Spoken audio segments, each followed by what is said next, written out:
D'abord, quelques mots sur la notion des élections en Iran. Il suffit de regarder la Constitution pour voir ce que c'est les élections en Iran, en République islamique. Puisque vous n'avez pas eu le temps, vous n'aurez pas le temps de regarder la Constitution, de l'étudier à fond. Je le fais depuis des années. Donc, je vous dis simplement que cette Constitution exclut totalement les élections selon les normes internationalement connues. Donc, ce sont des élections qui sont tout à fait différentes de celles dans les pays démocratiques. Ensuite, et quelle est cette différence? C'est que d'abord, il faut savoir que tout est décidé par une institution qui s'appelle le guide suprême. C'est un homme qui est désigné par une assemblée des experts à vie.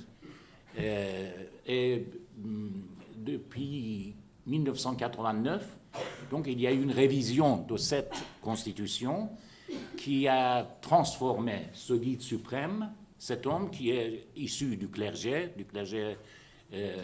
chiite, comme le guide suprême absolu. C'est-à-dire que dans la Constitution, il est précisé que ce pays, ce pouvoir, est géré sous la tutelle du guide suprême religieux. En d'autres termes, les trois pouvoirs, judiciaire, exécutif et législatif, sont contrôlés par le guide suprême. Ensuite, il y a cette élection, cette institution qu'il faut connaître très bien, qui est très importante. C'est une institution super puissante en ce qui concerne ces élections. Il s'appelle le Conseil des gardiens de la Constitution. Je l'appellerai CGC brièvement, à ne pas confondre avec le syndicat. Donc CGC, en fait, syndicat du clergé peut-être, puisque ce CGC est constitué de 6 théologiens, donc issus du clergé, désignés par le guide suprême, et 6 juristes, des juristes qui doivent être forcément spécialistes de l'islam, des questions de l'islam, très dévoués envers le régime, qui sont désignés par le chef du pouvoir judiciaire, qui lui-même est désigné par le chef suprême, le guide suprême. Donc vous voyez un petit peu comment ça se passe, c'est un cercle qui fait que les élections sont pas tout à fait les mêmes selon la même conception qu'on a ici en Occident. Ce CGC, ce Conseil des gardiens de la Constitution, entre autres, surveille les qualifications des candidats pour les élections. Le 26 février, il y aura des élections pour le Parlement législatif. Les élections législatives, les candidats sont en liste pour 290 sièges pour 4 ans. Et puis, plus important, il y a les élections de l'Assemblée des experts de 88 membres. Ils sont élus pour 8 ans. Donc, cette Assemblée des experts-là risque d'avoir à désigner le prochain guide suprême. Parce que l'Assemblée des experts est composée uniquement du clergé, dont le moyen d'âge est 60-65 ans. La plupart sont des dignitaires dans leur région, des dignitaires religieux. Cette assemblée est chargée de nommer donc le guide suprême et, en principe, surveiller sa conduite et ses actes, et son bilan. Donc, cette assemblée qui sera élue prochainement risque d'avoir à désigner le successeur de Khamenei. Donc, pour ce qui concerne les élections. Ensuite, il y a quelques aspects sur ces élections-là et sur son importance. Il faut savoir que, selon la Constitution, les candidats aux élections doivent être avoir prouvé totalement leur loyauté envers donc, la doctrine en place, qui est la doctrine de la tutelle du guide suprême, la République islamique. Il faut qu'ils aient prouvé dans la pratique et dans leurs convictions cette loyauté. Donc, ce qui veut dire que aucun parti politique, puisque les partis politiques, seuls les partis politiques qui respectent les lois islamiques sont permis de participer, aucun parti politique, aucun parti politique d'opposition au régime ne peut y participer. De même pour des individus. Donc finalement, ce sont des élections entre des factions du régime. Ce sont des élections qui ont pour but de maintenir l'équilibre à l'intérieur d'un système pour, une sorte d'échange de concessions, de contreparties, pour garder l'équilibre du régime. Cette fois-ci, les élections du 26 février, ça sera un événement majeur, non seulement en Iran, mais dans la région et au niveau international, comme l'a été dit par Jean-Sylvestre Montgolfier. Il y a donc le contexte régional, il y a eu cet accord sur le nucléaire, et puis donc cet accord sur le nucléaire qui a intensifié le conflit entre deux factions. Et contrairement à ce que certains disent en Occident, ces deux factions-là, ce n'est pas deux écoles de pensée différentes. C'est-à-dire une école réformiste qui veut tout changer de cap à l'intérieur du régime, rapprocher donc du monde extérieur, une faction qui est appelée extrémiste. Il ne s'agit pas du tout de ça. Donc les 35 ans d'expérience ont montré qu'il s'agit de méthodes différentes qui sont proposées pour maintenir le régime et pour garantir sa survie.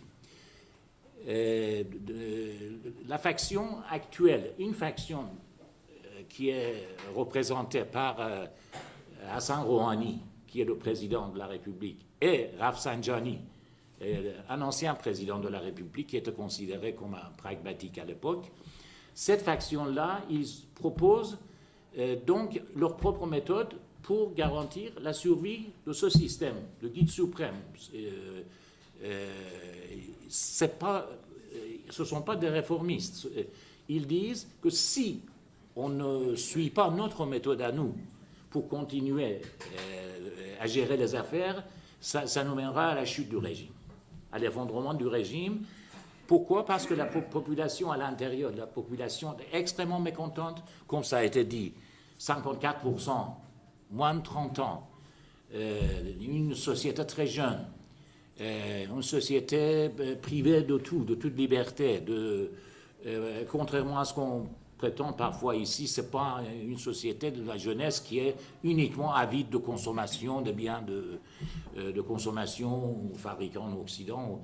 Ils sont avant tout, croyez-moi, comme la jeunesse partout, avides de la liberté. La liberté de penser, la liberté de s'exprimer, c'est ça. Et puis, bien sûr, le niveau de vie qui compte, le boulot, le chômage, comme ça a été évoqué. Donc c'est ça qui effraie des dirigeants du régime. C'est la crainte d'une chute, finalement. C'est une crainte qu'il y ait un étincelle qui pourrait conduire aux événements qui ont déclenché donc le printemps arabe, on a vu en Tunisie, à chaque moment. Donc, ces deux factions ont ça qu'ils proposent chacune leur propre méthode. C'est pas ça c'est très important, c'est pas une lutte entre les réformistes et les extrémistes. Et je termine par deux ou trois scénarios qui pourraient arriver sur ces élections-là. On sait que depuis l'accord sur le nucléaire, la position du guide suprême a été extrêmement affaiblie parce qu'il a reculé sur un aspect très stratégique donc de son programme, de son projet de survie pour le régime qui était fabriquer la bombe atomique, il faut le dire. C'était effectivement un programme militaire, nucléaire militaire, mais bon, il a dû reculer sous la pression des sanctions internationales. Mais sa position est affaiblie parce que le guide suprême est censé être dans ce système, comme Frédéric l'a évoqué, être super puissant, être au-dessus de tout, au-dessus de mêlée, au-dessus de stratégie régionale, etc. Donc, il a dû abandonner momentanément ce projet. Et puis, deuxièmement, lors des élections en 2013, Hassan Rouhani c'était le candidat le moins favori pour le guide. Il ne voulait pas de Rouhani. Il avait son propre candidat, qui était l'ancien chef de négociateur nucléaire, mais voyant que Rouhani avait remporté, il a dû se résigner à Rouhani, mais ayant une intelligence, un génie du mal, il s'est dit, bon, je vais utiliser Rouhani sur la scène internationale pour obtenir le maximum des avantages, des concessions des Occidentaux. Voilà. Donc le premier scénario, c'est que le guide laisse un petit peu des gens de l'autre faction entrer d'après les chiffres que j'ai, sur 12 000 candidats inscrits sur les listes pour l'élection du Parlement, il y a à peu près la moitié qui ont été disqualifiés. Donc, on peut conclure que la faction Rafsanjani Rouhani est d'ores et déjà pratiquement exclue du futur Parlement. Mais il se peut qu'il y ait quelques-uns qui pourront, puisque dans la phase de réexamen, finalement, le CGC a accepté 15% de ceux disqualifiés au départ.